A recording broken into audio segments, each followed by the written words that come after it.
We'll hear argument first this morning in Case 11-1025, Clapper v. Amnesty International.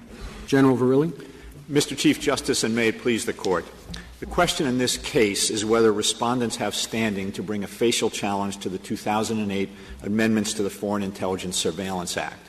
Those amendments provide authority to the executive to conduct surveillance targeted at foreign persons located abroad for foreign intelligence purposes. Along with that grant of authority, Congress imposed statutory protections designed. General, is there anybody who has standing? As I read your brief, standing would only arise at the moment the government decided to use the information against someone in a pending case. To me, that would seem to say that the act, if there were a violation, I'm not suggesting there is, but that if there was a constitutional violation in the interception, that no one could ever stop it until they were charged with a crime, essentially. Your Honor, under the statute, there are two clear examples of situations in which the individuals would have standing. The first is if an aggrieved person, someone who is a party to a communication, gets notice that the government intends to introduce information in a proceeding against them. They have standing. That standing could include a facial challenge like the one here. General Verrilli, can you be specific on who that person would be? Because as I understand it, it's unlikely that, for example, the lawyers in this case would be charged with any criminal offense. It is more probable that their clients would be, but according to the government, their clients have no Fourth Amendment rights because they are people who are non-citizens who acted abroad. So it's hard for me to envision. I see the theoretical possibility, but I don't see a real person who would be subject to a criminal charge who could raise an objection. Well, if the information were if anyone gets notice, including the client, then the lawyer would know and the lawyer would be in a position at that point. Yes, but the client is somebody who is abroad and who acted abroad and is not a U.S. citizen. That's certainly true. But in addition, Your Honor, the statute provides that electronic communication service providers can challenge authorizations under the Act, so there certainly would be standing in that instance. There was such a case. How likely is it that a service provider would object? Well, the service provider did object to the immediate statutory predecessor to the 2008 amendments, and the FISA court litigated that constitutional challenge. So there's a concrete context there in which it arises. But beyond that, the litigation was unsuccessful. Well, that's right. The court found there was no Fourth Amendment violation there. But I think the point here, Your Honor, the key point is this: that in a normal case, a plaintiff would challenge the application of the authority to that plaintiff. In a situation like this one, we acknowledge that it may be difficult for a plaintiff to do so because a challenge to the application gets into classified information pretty quickly. I think what the respondents have tried to do here is to find a theory of the case that avoids that difficulty. Well, what you just mentioned, let's suppose that the court should hold there is standing. Couldn't the government then say, as far as the merits of the complaint, this information is classified, these are state secrets, we can't go forward with the litigation? That is a possibility. Of course, there's a procedure that the executive branch would have to go through, but that's a possibility. But I don't think we can get to that point, Your Honor, because I do think the key point here is that the respondents' claims about this statute depend on a cascade of speculation. This statute only grants authority. It doesn't command anything. And in order for the respondents to make a claim that they are injured, in fact, by this statute. General, I don't know that you've answered my question, or perhaps you have, but I just want to make sure that I'm clear. Given that lawyers are unlikely to be the targets of an investigation, if their conversations were being intercepted, according to you, they'd never have standing. I don't think it's appropriate, Your Honor, to relax the Article III standing requirement of injury in fact based on the reality that the specific applications of this statute may involve classified information. Mr. Verrilli, we've had cases in the past where it is clear that nobody would have standing to challenge what is brought before this Court. That's exactly right. And we've said that just proves that under our system of separated powers, it is none of our business.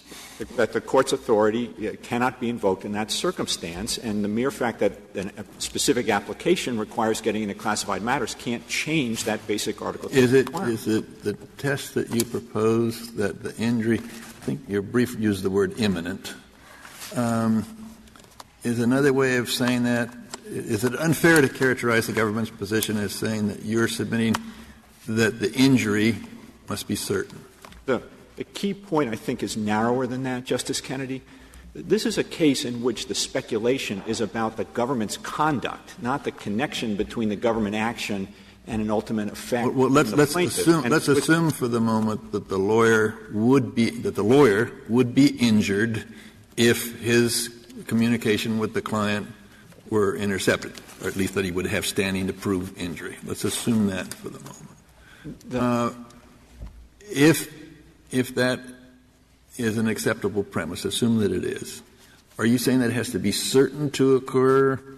And then another test is there's a reasonable likelihood, or then we get in the middle, it's a substantial likelihood. You have to say, you say imminent. The government conduct being challenged has to either have occurred or be certainly impending. And here we have the polar opposite, Your Honor. I think it is important to certainly think about impending. Certainly impending. That's the language from this Court's opinions. And I think if the Court thinks about every single case in which the Court has found standing, there's never been a dispute about whether the government was going to act or not. The dispute was only about the connection between the government action and the plaintiff's injury. General Verrilli, but in this case, the complainant can never know.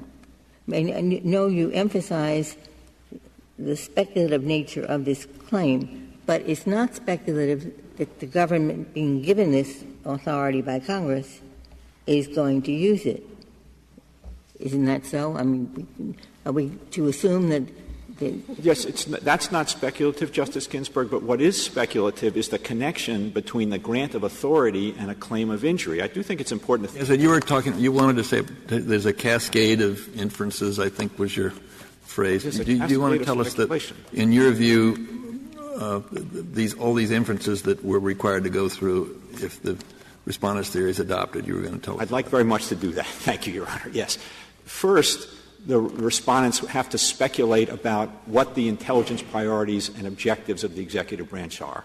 Second, they have to speculate about how the executive branch officials are going to exercise their judgment to translate those priorities into procedures and procedures that comply with the statutory targeting and minimization requirements. Third, they have to speculate about the independent judgment of an Article III court assessing the lawfulness of those procedures and assessing whether those procedures comply with the Fourth Amendment. Is there much of a speculation involved in how I think it's only one time, and it was under the pre-amended statute, that the FISA court ever turned down an application? Yes, but that, Your Honor, is, I think, not a fair assessment of the process. It's really very much an iterative process in which there's a dialogue between the executive branch and the FISA court, in which the court can demand more information, raise objections, those get worked out, and then there's a final order. So I don't think it's fair to infer from the fact that there's only one rejection that it's a process that isn't rigorous. But in addition to the speculation I just described, once you get through all that, you still have to speculate about whether the communication whether the persons with whom the Respondents are communicating are going to be targeted, and that Respondents' communications will get picked. Well, here is, I assume that it is an injury for an American speaking in America to have his communication intercepted against his will by the American government. We take that as a harm. Is that right? It may be a harm. Yes. Okay. So the question is, how likely is that to occur? No, I think the question under this Court's cases, Your Honor, is whether the government is going to take an action that makes that certainly impending. All right, fine. That's what I say. Certainly, it might not be a storm tomorrow. I mean, nothing is certain. But I think it's some degree of what you say. Some people say certainly, some say a reasonable likelihood, etc. So put that to the side. What I want to know is we have the declaration of Mr. Scott McKay. Now, Mr. Scott McKay says he's represented two of the people who were allegedly part of al-Qaeda and committed crimes, and he's represented them for some time. One was in Guantanamo. Another is charged with various crimes and is subject to many, many civil suits. In the course of that, he has to phone and has phoned lots of people in Saudi Arabia, in the various Arab states, and in the past the U.S. intercepted some 10,000 telephone calls and 20,000 email communications involving his client. So isn't it a fair inference, almost pretty certain, maybe about as much as the storm, that if the security agencies are doing their job, they will, in fact, intercept further communications involving this particular individual, the two that he's represented? Actually, Your Honor, and why doesn't that meet the test? I think that gets to the last speculative inference that needs to be drawn in order for them to make out their chain of causation, and it's this. They have to speculate that whatever surveillance occurs will occur under this authority as opposed to other forms of lawful authority that they do not challenge. And Mr. McKay, that situation is a very good example of this. We point out in footnote 11 at page 32 of our brief that Mr. McKay says, yes, my client was subjected to 10,000 interceptions of phone calls, 20,000 interceptions of emails. Every one of those, it's a matter of public record, was under the authority of FISA before it was. Well, why can't we get an answer to that question? And I see your point. I'm interrupting you because I see where you're going, and it seems to me that, at least if held in camera, I can't imagine what security it would violate whether the government were to say, if necessary privately to a judge, would say, no, we do not intend to use this new authority for this purpose. Or it could say the contrary. And so couldn't we find out whether he has standing there without jeopardizing any concern of national security? I think you can't get there without establishing that there's a case of controversy, and they haven't. Well, there is if, in fact, the government is going to use this statute to continue to do some of the 10,000 or 20,000. This case is at summary judgment now, and the respondents moved for summary judgment based on the declarations that they submitted. And the declarations that they submitted contain the information I described. And so the only information that's in front of the court in making the decision now is information that surveillance occurred under another authority that still exists and could still be applied. I don't see how that is pertinent. What you're saying is they don't have standing to challenge Program A because they may also be injured under Program B. And do you have an example of a case where we've held that? I think the problem, Mr. Chief Justice, is redressability, in that the argument of the lawyers is that we have a duty to incur costs to avoid the surveillance. But that duty is triggered by, according to their expert affidavit. Well, there again, it depends how you phrase their injury. If you phrase their injury as being subject to surveillance under a particular statutory provision that they think is facially invalid, saying that, well, you're not going to get any relief because you're going to be subject to surveillance under a different provision, I mean, they may say, well, we may or we may not, but we still have the right to cure the injury of being subject to surveillance under 1881A. But they still have to show a concrete application of the authority they're challenging. That's what this case is holding. Do we parse injury that finely? I mean, the injury, it seems to me, is being overheard. Does it by the government? Do we say, oh, well, it's one injury to be overheard under this statute, it's another injury to be overheard on another statute? Do you know any case where we've cut the baloney that fine? No, I don't, but I do think the redressability point is a valid one. The thing is, they're going to be injured by being overheard, and you're saying that they will be overheard anyway, and therefore, by preventing the government from overhearing them under this statute, we're not redressing their grievance, which is being overheard by the government. That's precisely what I'm saying. And this statute greatly expands the government's surveillance power. Nobody denies that. And so if the question from these lawyers' perspective is, what chance do I have of being overheard and what precautions do I have to take, This statute makes them think about that question in an entirely different way, doesn't it? Well, I think as compared to – make 2 points about that. First, in terms of the expansion of authority, yes, that's fair with respect to the authority that existed immediately preceding the statute. I actually think a bit of context is relevant here, that what this statute was trying to do is reset the initial balance that Congress struck under FISA in 1978, when the large majority of overseas communications were carried by satellite and therefore not within FISA. And, of course, what the — Yes, but if you take the baseline position before this statute and the position after this statute, these lawyers and other people in their situation are going to understand this is just true, that the government is intercepting more material and that they have to take greater precautions in order to keep their conversations confidential, if that's what they want to do, which lawyers want to do. So they're going to take precautions that they wouldn't have had to take the day before this statute was passed, it seems to me, just from a kind of commonsensical point of view. I don't agree with that, Justice Kagan. I think this statute does not regulate them. It confers authority on the government. They take whatever precautions they choose to take based on their beliefs about how that authority is going to be exercised. That depends on the speculation I described. What this Court held in Summers is that you have to have a concrete application of the authority in order to meet the minimum constitutional requirement for Article 3. Now we're back at the same circle we started with, which is the one that Justice Breyer started with.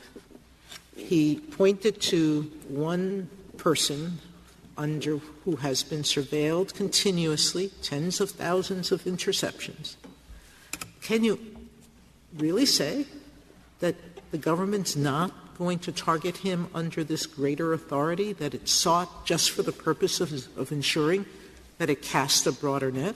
I think it is speculation. I think you do not have a concrete application of this authority against anyone, and therefore you cannot meet the basic Article 3 requirement of standing that's set forth in Summers. I guess I don't see why, General Verrilli, this case is any different from Monsanto.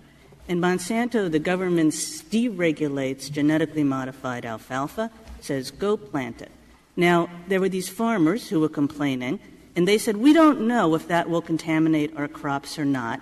We think that there's a significant risk that it will contaminate our crops. Because we think that there's that significant risk, we have to take precautions. Now, why isn't that exactly what's happening in this case? We now think, say the lawyers, that there's a significant risk that our conversations will be surveilled, a risk that didn't exist before. Because of that significant risk, we have to take precautions of the exact same kind that the farmers in Monsanto took. Therefore, there's standing. I think the difference between this case and Monsanto illustrates our point. If the plaintiff in Monsanto had come into court and said, Congress has enacted a statute that gives the government agency the authority to deregulate genetically modified seeds, we think there's an objectively reasonable likelihood that the government is going to exercise that authority to deregulate alfalfa. At all, General Verrilli, because, in fact, what Monsanto did, it's not Congress, it's an agency. But an agency issued a rule saying that farmers could go plant genetically modified crops. And then there was the question whether, because of that essentially delegation of authority, the plaintiffs in that case were going to be burdened. And the plaintiff said, we might be harmed and we have to take precautions in order not to be harmed. So it's the same thing. It's a different actor, but it's a delegation of authority and a fear that delegation of authority will result in harm, leading to a set of precautions. There's at least two differences, Justice Kagan, with all due respect. First, there is an exercise of the delegation of authority in Monsanto that is not present here. Here there is speculation about how the authority will be exercised. Second, with respect to the authority, the record in Monsanto showed the seeds were in the ground, and the only question was a question of scientific assessment about the likelihood that the plaintiff farmers' crops were going to be affected, and that was a scientific judgment based on the pollination radius of the bumblebee, whether it would affect their crops. But what we're talking about here is speculation about how government officials are going to exercise policy judgment to implement really the statute. Such speculation, General? I mean, just imagine that you're yourself in this lawyer's position, and the lawyer says, I'm representing a person associated with a terrorist organization. I'm representing KLM in the case of one of these lawyers, and I'm going to be talking to that person's family members and associates and trying to find out everything that I can. Now, as a lawyer, would you take precautions, or would you pick up the phone and start writing emails to all those people? If I took precautions, it would be because of a belief that I had to comply with an ethics rule, and the ethics rule would be the cause of me taking those precautions. I don't even think it has to do with an ethics rule. If you're a good lawyer, forget the ethics rule and how the ethics rule applies. Are you really going to tell me that you, as a lawyer, would just pick up the phone in the face of this statute and talk to these terrorists' associates? Your Honor, it seems to me that hypothetical is a variant of exactly the argument that the Court rejected in Summers. There isn't a concrete application. In Summers, the Court said even in a situation where it would be likely that some members of the Sierra Club would be affected by the exercise of authority that the statute conferred, that you cannot in Summers, have a case of controversy absent the exercise of the authority. The Court said, well, we don't know that this person is just going to stumble upon a piece of land that's affected by this government action. I asked you a different question. You're a lawyer representing a terrorist and talking to the terrorist's affiliates, and the question is this statute going to make you not use the email in the way that you ordinarily would use the email?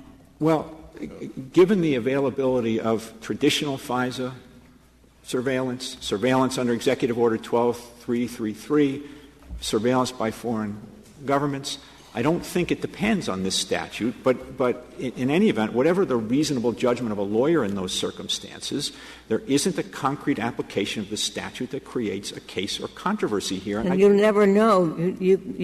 There may be dozens of concrete applications affecting the plaintiffs in this case, but we will never know. Well, I do think the problem here, Justice Ginsburg, really is the heart of the matter here really is that in a normal lawsuit, a plaintiff would challenge the application of the statute, of the authority conferred under the statute. Here, that would run into classified information. So the respondents have tried to plead a theory that allows them to avoid that problem, but it is inherently based on speculation. And this is speculation. The government has a statute that says you can wiretap in the United States organized crime when life is at stake, and you show it to a judge. Then they say that isn't good enough. We pass a new statute, and it says suppression of organized crime, wiretap when you want, without a judge. Now, a lawyer who represents organized crime says, my clients have been wiretapped under the first statute 400,000 times. Now, I'll tell you, when the government gets a hold of this second statute, it's going to be 1 million times because they want to suppress organized crime. I'm not saying my clients are guilty, but we all know. Okay. So, now, the question, which I haven't thought of before, you're saying no standing. No standing, in that can't raise it. In a case like that, the normal course would be for the lawyer to challenge the application of the statute. Here you have the classified information problem, but I will say... Well, you can't. You can't do that here. So what I'm thinking is he seems to be separate from other people. He seems very likely to have a concrete injury. If they aren't wiretapping the people who are described here, who are they wiretapping? And they pass this statute in order to have extra authority. So put those three things together, and they seem to spell mother, perhaps. I mean, what? No, they don't. And the other thing I think that's critical here is that I think Congress was sensitive to the probability that you could not have facial challenges of the kind that respondents want to bring. And so there's an entire alternative. You're saying that the government has obtained this extraordinarily wide-reaching power, and we have extraordinary risks that face this country, and the government's not going to use it. That's just — it's hard for me to think that the government isn't using all of the powers at its command under the law in order to protect this country. And you want to say, oh, well, don't worry, it's not happening, there's another statute. That's the problem I have with this line of argument. I'm not saying that at all, Justice Kennedy. But it remains the case that the way that in order for there to be an Article III case or controversy, A concrete application of that authority has to be demonstrated, and it hasn't been on well, the theory it's of Justice Kagan's hypothetical. The lawyer, and I don't forget about I think the ethics problem is a very substantial one.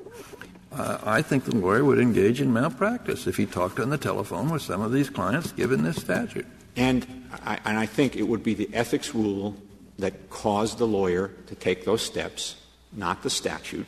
You'd still have the same inferences. But it's still the reality. He still has to change his conduct. I'd like to make one more point, if I could, Justice Kennedy, that I think goes to this, and then I'd like to reserve the balance of my time. Congress was aware of the difficulty of bringing facial challenges, and so Congress put into place an alternative structure of accountability here. This is not unbounded authority. There are targeting requirements, minimization requirements, certification by the highest levels of the executive, and there is independent review by an Article III judge to ensure compliance not only with the statute but also with the Fourth Amendment, and there is ample congressional oversight. So it's not the case that this is a free-ranging authority at all. Thank you. Thank you, General.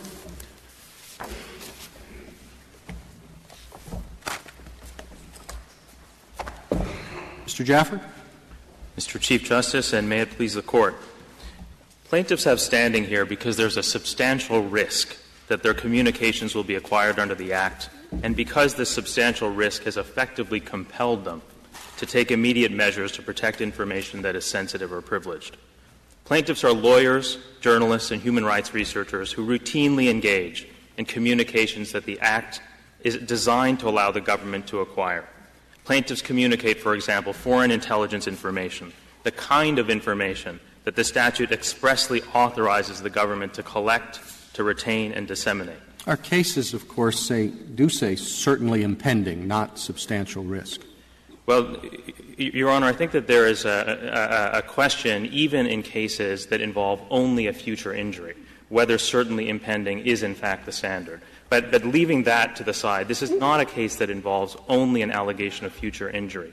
Let's leave that aside. You have two arguments. One is likelihood of future injury, and the other is present obligations or costs. I want to focus on the former. Our standard is certainly impending, and you articulated it by saying substantial risk. There's obviously a vast difference between those two. Well, I don't think, Your Honor, that the Court has settled on certainly impending. The cases that the government cites are cases like I think that the one that the government cites relies on most heavily is Summers. But in Summers, the distinction between likelihood and certainly impending was not one that the Court relied on in that decision. The Court said that plaintiffs couldn't meet even the lower standard. So I think that the discussion of certainly impending — But both in Summers and Monsanto, the government tells us we knew that the governmental act was occurring. And then, once we knew that, the question was substantial risk. Justice Kennedy, the cases that we rely on, Monsanto, Laidlaw, Mies v. Keene, these are cases in which the Court didn't look to the certainly impending standard at all. The question that the Court asked in those cases was, is there a substantial risk? Is there a substantial risk that effectively compels the plaintiff to act in the way that they're acting? You're right that the government points out this distinction in Monsanto. They say Monsanto is a case in which the government was actually doing something, was known to be doing something. But even in this case, first of all, we know that the government is using the statute. They've acknowledged that they're using the statute. So there is a certainty of government conduct.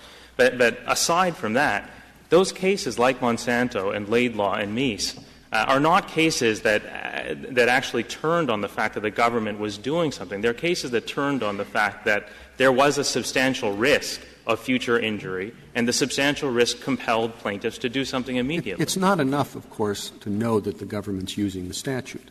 The whole question is whether or not your clients have been injured, not whether the statute's being used. I agree with that. I don't think it would be enough for a plaintiff to walk into court and say the government is using the statute and therefore we have standing.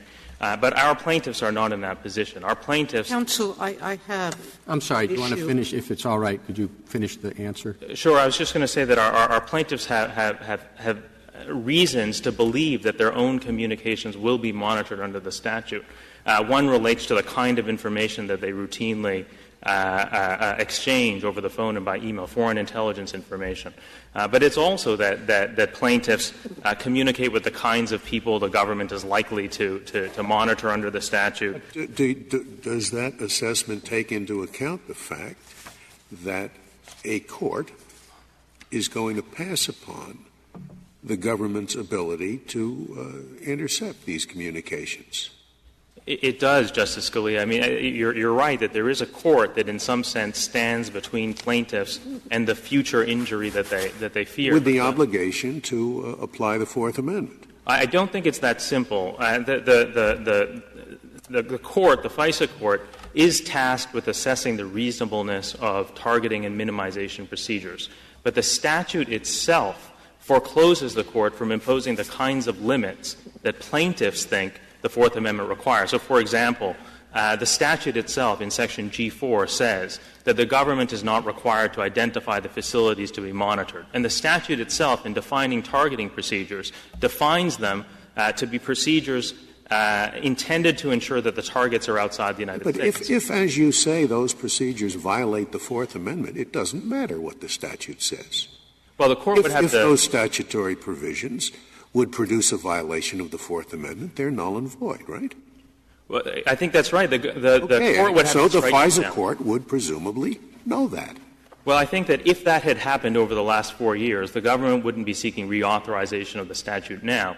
But even Mr. Jabber, could you be clear on the expanded authority under the FAA? As I understood it, is not like in the old statute where a target was identified and FISA decided whether there was — the court decided whether there was probable cause. Under this new statute, the government doesn't say who the particular person or the particular location. So there isn't that check. There isn't that check. That's absolutely right, Justice Ginsburg. The whole point of the statute was to remove those checks, to remove the probable cause requirement and to remove the facility requirement, the requirement that the government identify to the court the facilities to be monitored. So those are gone. That's why we use the phrase dragnet surveillance. I know the government doesn't accept that label, but it concedes that the statute allows what it calls categorical surveillance, which is essentially the surveillance that plaintiffs here are concerned about. If we assume for the sake of argument that certainly impending is the general standard, if we accepted your other argument that the plaintiffs have standing because they took preventative measures, wouldn't that undermine completely the certainly impending standard? You have a person who is in a situation where there's a certain risk, a certain degree of risk of the person's conversation being intercepted, but it's not certainly impending. So then the person simply takes some preventative measures and acquires standing that wouldn't otherwise be present. I don't think it would undermine the future injury standard, Your Honor, for a couple of different reasons. The first is that fairly traceable, which is the standard that the Court has used when there's an actual injury, is a standard that does real work. So if plaintiffs, for example, were acting unreasonably in taking the measures they're taking, if plaintiffs were gratuitously buying flight tickets, they couldn't create standing out of nothing. It would have to be a reasonable reaction to the risk. But the other thing is, and this is just to go back to sort of the basic — Excuse me, before you go for a reasonable reaction to the risk, but it doesn't have to be a reasonable reaction to a certainly impending risk, does it? You're right, Justice Scalia. It doesn't on our theory. But that's his question. Doesn't it undermine the certainly impending? And the only point I was trying to make is that if there's a distance between these two standards, it's a pretty narrow distance. But the other point I want to make is just that the reason, to the extent the Court has imposed a higher standard for cases involving only future injury. And again, we don't concede that the Court has imposed a higher standard, but to the extent it has done so because it wants to assure itself that the future injury is sufficiently concrete to warrant the Court's intervention. But if there's an actual injury, the Court is assured of concreteness. The actualness of the injury makes the case concrete on its own. And so I think that the standards do different work. I don't think it's a question of an end run around the imminent standard. It's a question of the court assuring itself that there is a concrete case before it. Mr. Pepper, it seems to me that the government's strongest argument goes something like this. I don't think that they would say it in these words, but you have some clients where it actually does seem completely reasonable that they would take precautions, that they would not get on the phone, and that they would not use email in the way that any old person would. But those clients, these lawyers of terrorists, essentially shouldn't be using that email or getting on the phone anyway. Even before the FAA was passed, they would have been wise and indeed maybe ethically required to use precautions. So what does the FAA do? I guess this is a point about redressability, it's a point about causation, but that seems to me the strongest of the government's arguments. Well, Justice Kagan, this is something that the declarations address specifically, the distinction between the burden imposed by FISA, traditional FISA, and the burden imposed by the new statute. And it's true that under the old statute, plaintiffs were required to take precautions with respect to a subset of their communications. And they acknowledge that in their declarations. But the new statute reaches whole categories of people who couldn't have been reached under FISA. FISA had a probable cause requirement. It had to be a foreign agent on one end of the phone. And so when one of the lawyers in this case was talking to somebody who they thought the government might believe to be a foreign agent, they took those precautions even before.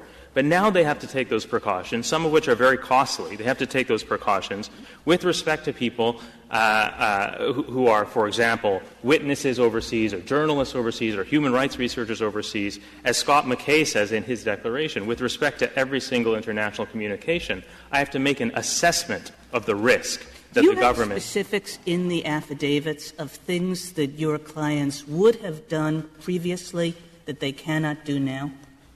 Yes, Your Honor. So, for example, well, I'm not sure that this goes directly to your question, but in the McKay affidavit as well as in the Sylvia Royce affidavit, Sylvia Royce is another one of the attorney plaintiffs in this case, both of those plaintiffs discuss the additional burden of the FAA. They talk about measures that they are taking because of the FAA specifically, and they mention the kinds of communications they're having with people who could not reasonably be thought to be foreign agents. What are the measures besides having to travel to have conversations? I think it's a spectrum, Justice Ginsburg. It begins with just being more circumspect on the telephone, and it goes to, for example, talking in generalities rather than specifics. Let me see if I can give you actual citations for these. So the plaintiffs have, in some cases, been deterred from communicating over email or the phone. Chris Hedges discusses that at 366A of the appendix. Scott McKay discusses it at 371A. In some instances, the plaintiffs have talked in generalities rather than specifics. Sylvia Royce at 352A. In some instances, it has even required plaintiffs to travel overseas to gather information that they might otherwise. Travel overseas, I understand, is the one thing that has a dollar amount attached to it. Right. But these other precautions, being more circumspect in their questions, talking in generalities. There's no dollar cost, Justice Ginsburg, but there is a professional cost, and I don't think it shouldn't be hard to understand that professional cost. If a lawyer is to being a little bit more specific on this, I think I got it. There's a class of people that they would have spoken to on the phone or emailed before because they didn't think they would be covered by other surveillance measures. That's right, Justice Sotomayor. That's right. Can you talk about what kinds of people those are? Because if the targets are always terrorists. Right. Under this statute, there's no requirement that the target be a terrorist or a foreign agent. Right. So under this statute, every time, for example, Sylvia Royce has to make a phone call with somebody overseas about the representation of somebody that she's representing, she needs to make an assessment about the sensitivity of the information, about the ways that information might be used against her client. So, for example, if she's talking to a journalist in Afghanistan about the detention of one of her prisoners at Bagram Air Base, that's a conversation that could not plausibly have been picked up under FISA, but it's a conversation that could be picked up under the FAA. Could I go back to counsel? It seems to me that the concern you're talking about is present in every area of practice. If you're representing someone who's being prosecuted, you don't send an email saying, the government hasn't yet asked where you threw the gun, and we've got to be prepared to answer questions on that because, as you know, that's a real problem. I mean, you don't send messages like that through the emails or just talk casually over the phone either. I think that's right, Mr. Chief Justice, that to some extent this exists in every area of practice. But this is a statute that is focused on gathering foreign intelligence information, and our clients include lawyers who represent defendants charged with foreign intelligence-related crimes. And this statute, I think for good reason, makes them especially concerned about the communications they're engaged in. With people overseas who couldn't have been covered under FISA, but who are covered under this statute. If I could just address — Could I go back to a question that Justice Breyer asked, where he used the analogy of a lawyer who's representing someone who is alleged to be an organized crime figure? Suppose you have a case where a lawyer says, I represent so-and-so, the government thinks this person is an organized crime kingpin. I know the government has a very extensive wiretapping program for people who fall into this category. I want to challenge the constitutionality of the statute under which some of this wiretapping occurs. Would that person would that lawyer have standing? I think so. I think so, Justice Alito. I mean, assuming that the lawyer could establish that there was a substantial risk that his communications would be monitored, and that the substantial risk had compelled him to take measures immediately, I think that lawyer would have standing. Whether he would have a claim is a different question, but I think he would have standing. Do you know of any case that holds that? Well, I think that I don't think it's a novel proposition. I think that in every one of for example, in a case like Skinner, which was a challenge to the rules that allowed for blood test of railway employees who had been in accidents, that was a facial challenge brought to the statute, and nobody questioned standing. The federal wiretapping statute's been around for 40 years. Has there been a single case that falls into this category that you're talking about? No, but I think that there's a good reason for that, which is under Title III, people who are monitored get notice. There's a notice provision, a general notice provision. And so it doesn't, people don't have to worry that this is going on. Well, there's a notice provision under this statute.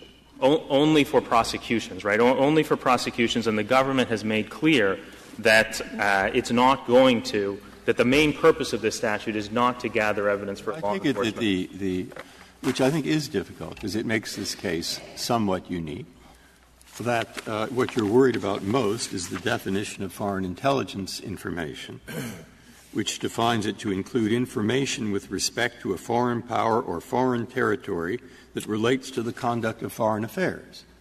It's very general. And then the Attorney General can, if he decides there are exigent circumstances, wiretap for a year anyway, without going to any court, something that isn't true of the ordinary wiretapping. You say, look, if there's any special group that's going to apply to, that is the group that they wiretapped 10,000 times when they didn't even have that authority. And the government is saying, maybe, maybe not. And there we have an argument. Is there a way of resolving it? That is it open to the government if you prevail? And we say, they have this extra broad authority. There's no way to check it through a court. It does cause harm. These are the most likely people to be harmed, and there is very good reason, whatever words we use there, to think it will be used for them. But the government, is there some way the government could say in camera even, no, we're not doing it. Here are our procedures. We're not going to show them to anybody but you, Judge. I mean, is there a way for the government to show that you're wrong and that we're wrong when we think you're right? Yes, absolutely. What? If the government were to walk into court either today or after the remand that we're asking for, if the government were to walk into court either in camera or not, and say that plaintiffs will never be monitored under this statute, I think the case would be over. Plaintiffs are here not because they have a general complaint about the statute, but because they're actually they're injured by it, and they're the plaintiffs aren't going to be monitored under the statute. Other people are, and your concern is collateral that the plaintiffs' discussions might be picked up. But the plaintiffs are not going to be monitored as targets. Well, Mr. Chief Justice, I don't think that's exactly right. I know that the statute says that the government has to target people abroad, but in targeting people abroad, the government is collecting plaintiffs' communications. So, this isn't a situation where plaintiffs are entirely. That's what I'm saying. Under your circumstance, what you said is the government could come in and say, we're not going to monitor these people. Under the statute, you could say that today.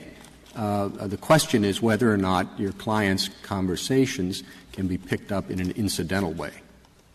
Right. I guess I'm disagreeing with the word incidental. The whole point of this statute was to allow the government to collect Americans' international communications. The executive officials threatened a presidential veto when it was proposed that Americans' communications should be segregated in some way. In the district court, the government was very upfront about this, that the statute's whole purpose was to regulate the surveillance of Americans' international communications. So there is a sense in which Americans the surveillance of Americans is incidental. Isn't what you just suggested as a way of resolving this case rather bizarre? Someone who is whom the government believes to be a top terrorist and a great threat to the country can stop the use of this surveillance by hiring an American lawyer and then having the American lawyer come into court and say, challenge the constitutionality of this, and the way to resolve the case would be for the government to go into court and say, well, we're not going to target this person whom we believe to be a great security threat? Right. I didn't mean to suggest something like that, Justice Alito. Ultimately, the authority that the government has claimed under this statute is what requires the plaintiffs to take the measures that they're taking. And I suppose that if all the government were to do at this point is to say secretly to a judge, we're not actually going to use this against plaintiffs, plaintiffs would have to take the same measures they're taking right now, and they would be injured in exactly the same way. To that point, you're conceding the government's position that you on redressability? No, not at all. They promised you they weren't going to intercept you under this statute, that you would still take the same measures? No, I wasn't talking about the other programs. I was just saying the plaintiffs' injuries flow from the authority that they're claiming under the statute. And if the government were to have a secret, there were some sort of secret government memo that said plaintiffs will not, in fact, be surveilled. Their communications won't be picked up. If plaintiffs don't know about that change to the government's authority, they're going to have to take the same measures that they're. That's on that branch of your argument, which makes me more nervous than the other branch. The other branch, they might say something like, we're supposed to minimize risks of catching in the surveillance Americans, and this is what we do. And they show that, and they say, we go to the FISA court, except in these very rare instances where there are emergencies, da-da-da. And I guess by that point, they might be able to reduce the risks to this kind of plaintiff to where it's the same as virtually anybody else, or they might be showing it's constitutional. That's why I asked the question. I'm not certain of right. where I'm going. So maybe it's helpful to think of the cases involving pre-enforcement challenges. So if you think of a case like American Booksellers Association, which we cite on, I think, page 55 of our brief. It's a case in which there's uncertainty about how the government is going to implement the authority. Nobody knows whether this particular plaintiff is going to be prosecuted. And in fact, in that case, nobody knew whether anybody would be prosecuted. But the authority was out there, and the fact that the authority was out there, the government hadn't disclaimed it. Plaintiffs were required to take immediate measures to conform their behavior to the statute, and plaintiffs some of the injury there related to the kind of self-censorship that the Court has always been especially concerned about in First Amendment cases. All of those things led the Court to find that plaintiffs had standing to bring a pre-enforcement challenge. And the kind of uncertainty that the government says is present here, uncertainty about how the government will actually implement the statute, is the same kind of uncertainty that is present in every single pre-enforcement challenge. Mr. Jaffer, apart from the government's power that you point out to conduct some of this surveillance without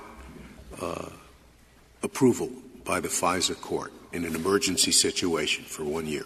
Leaving that aside, I don't see how the rest of your challenge or your challenge to the remainder of this statute can be characterized as a facial challenge, because it necessarily assumes that the FISA court will mistakenly say that there has been no Fourth Amendment violation.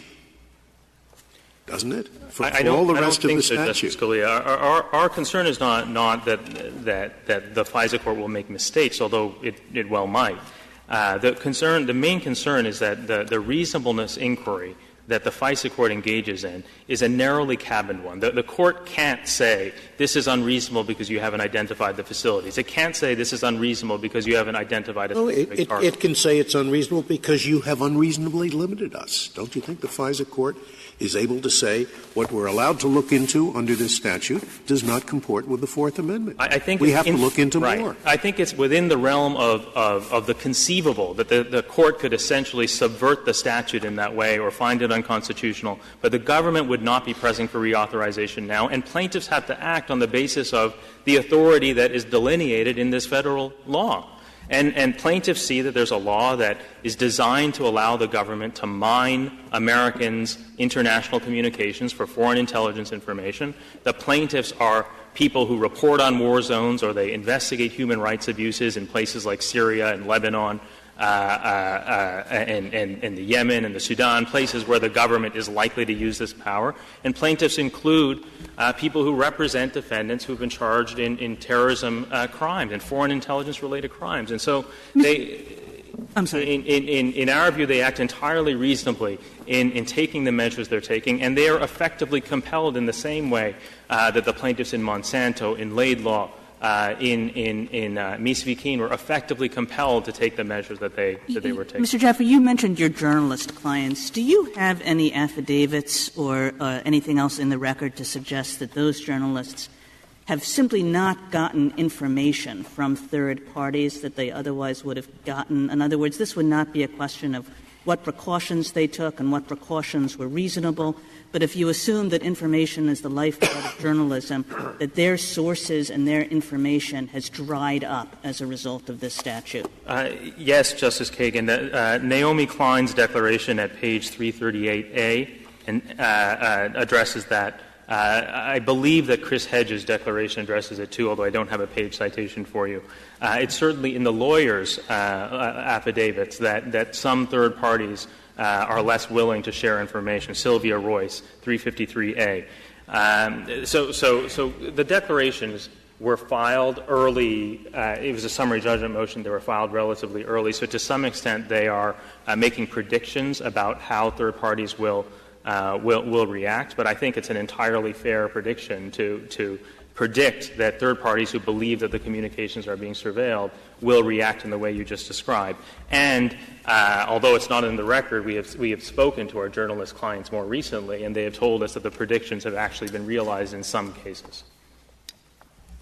Just to go to address the Monsanto point once more. I mean, I understand the court's that the court has to struggle with the distinction between cases that involve only future injuries and cases that involve present injuries as well. I think it's just important to recognize that the court has never found the kinds of present injuries that we are pointing to here to be irrelevant to the analysis. In Monsanto and Laidlaw and Mies, in Camreta, the court looked to the present injuries as well as to the likelihood of future harm.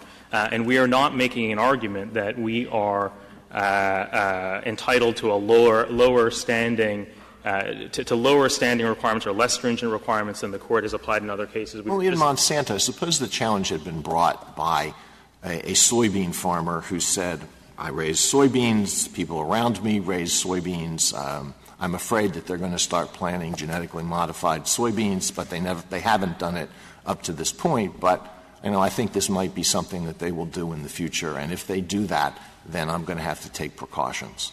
I think that would be a much harder case than the one that they brought. I mean, in part because the plaintiff would presumably know when the soybeans had been planted, and the plaintiff would then have an opportunity to come into court. And it would be hard to establish, I think, a substantial risk in those circumstances where the plaintiff couldn't point to any evidence that any action had been taken towards the implementation of this policy that he feared. But in our case, again, the government has conceded that the statute is being used. It's conceded or it's acknowledged that the statute has been used to collect Americans' communications. It's true that we don't know that our plaintiffs specifically have been monitored, and we'll never know that. But that kind of uncertainty was present in Monsanto. Maybe it's a difference in how we're using the word monitor. You do know that your plaintiffs have not been monitored. Been targeted. What you don't — well, others have been monitored abroad, right? You're not monitored in the sense that this is the person's email and that's what we're going to collect information from, right? Well, what happens is that the government identifies some category of targets abroad. In the course of collecting those targets' communications, they collect Americans' international communications. And when they're collecting Americans' international communications, they are monitoring those communications. The statute allows the government to acquire them, to retain them, to disseminate them. Even if it's not foreign intelligence information, which, as Justice Breyer says, recognizes, is defined very broadly, the statute allows the government to disseminate that information, just redacting the American's name. The statute also allows the government to retain evidence of criminal activity. And for criminal defense lawyers, it's a real issue. So you're right that our communications are not being targeted, but they are being monitored. I see my time has expired. Thank you, counsel. General Verrilli, you have 4 minutes remaining. Thank you, Mr. Chief Justice. 2 specific points and then 3 broader points. First, Justice Kagan, with respect to the Naomi Klein Declaration, what it says on page 338A is, some of my sources will decline to share information with me if they believe that their communications are being monitored. That's a fair point, General. What if it said something different? What if she said, what if there were even an affidavit from the source saying, I have stopped talking with this journalist because of the FAA and because of my fear that my communications will be intercepted? I think you'd still have the problem of speculation there. And if I could, Justice Breyer, go to your proposed solution, I don't think it's a solution. I think it's a mechanism for people who think they may be under surveillance, foreign terrorists who think they may be under surveillance, to find out whether they are or not. I just don't think that's a workable solution at all. Now, 3 broader points, if I may. First, in every case in which the Court has found standing, every one on which the respondents rely, the government conduct either happened or was certain to happen. In Meese against Keene, the films had been labeled as political propaganda. It wasn't a question about how authority to do so would be exercised. In Laidlaw, the permit issued and the pollution was in the water. There wasn't speculation about that. Monsanto we already talked about. The government action was certain. That's true in every case. And Summers drew a distinction with those cases because in Summers there was no example of a concrete application of the authority. Second, the fact that some of their clients may take steps that incur costs doesn't change the injury. It's still speculative. It's the kind of subjective chill that Laird said was not sufficient to establish standing. And I think if you take a step back, think about what they're asking you to do. They are asking you to invalidate a vitally important national security statute based not on a concrete application of it. No, General Verrilli, this is not about the merits of the statute. They might have no claim on the merits at all, and so there would be no question of invalidation. The question is only, can they make their argument to a court?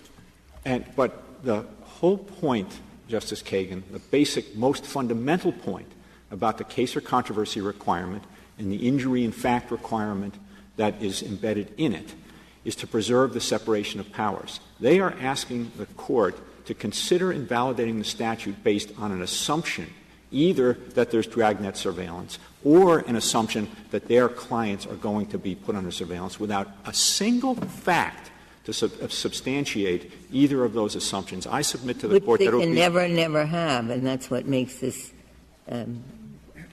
if there could be a person in this category who would know, but the person will never know. You did mention minimization procedures as one safeguard against abuse. What are the what minimization standards are taken that will protect plaintiffs in this class? It's a little bit hard to talk about, Your Honor, because to the extent we're talking about the process of acquiring foreign intelligence, that's a very sensitive intelligence method, and to the extent minimization plays into that, it's not public information. But there are some steps that are publicly known, and they are, for example, that information acquired can be retained only for certain limited periods of time, that when reports are done on information that the names of U.S. persons or corporations are redacted, there are other restrictions on the ability to use the information. So there are steps of that nature. Are there restrictions on giving the information to other government agencies, in particular the Justice Department? Well, again, Your Honor, there are procedures that govern those issues. They're not public procedures, but there are procedures that govern those issues, yes. But I understand the point, Your Honor, but I do think that's why Congress established this alternative structure of accountability with the statutory protections, with the FISA court review, including review for conformity with the Fourth Amendment, with very robust reporting requirements, semi-annual reporting requirements. I see my time's expired. Thank you, counsel. Counsel, the case is submitted.